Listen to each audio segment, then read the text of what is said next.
নমস্কার দর্শক বন্ধুরা, এসএনইউ পশ্চিমবঙ্গ চ্যানেলে আপনাদেরকে স্বাগত। আজকে সারাদিনের সবচেয়ে গুরুত্বপূর্ণ এবং ট্রেন্ডিং খবরগুলো দেখে নেওয়া যাক। মধ্যপ্রাচ্যের পরিস্থিতি ক্রমশ আরও ভয়াবহ হয়ে উঠছে।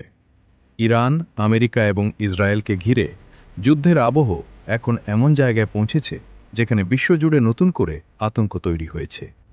কড়া ভাষায় হুঁশিয়ারি দিয়েছেন মার্কিন প্রেসিডেন্ট ডোনাল্ড ট্রাম্প। অন্যদিকে ইরানও জানিয়েছে তারা কোনো চাপের কাছে নতি স্বীকার করবে না। খবর অনুযায়ী ইরানের গুরুত্বপূর্ণ তেল ও কৌশলগত স্থাপনাগুলিতে একের পর এক হামলার অভিযোগ উঠেছে। একই সঙ্গে রেলপথ, বিমানবন্দর, জনবহুল এলাকা এবং গুরুত্বপূর্ণ অবকাঠামোকেও ঘিরে বাড়ছে উদ্বেগ। পাল্টা ইরানও ক্ষেপণাস্ত্র হামলা চালিয়েছে বলে দাবি করা হচ্ছে। ফলে পরিস্থিতি এখন একেবারেই উত্তপ্ত।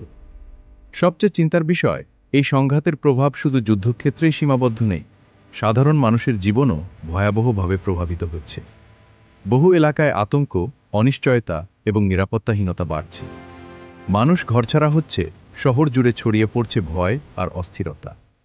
এদিকে এই যুদ্ধের প্রভাব আন্তর্জাতিক অর্থনীতিতেও পড়তে শুরু করেছে।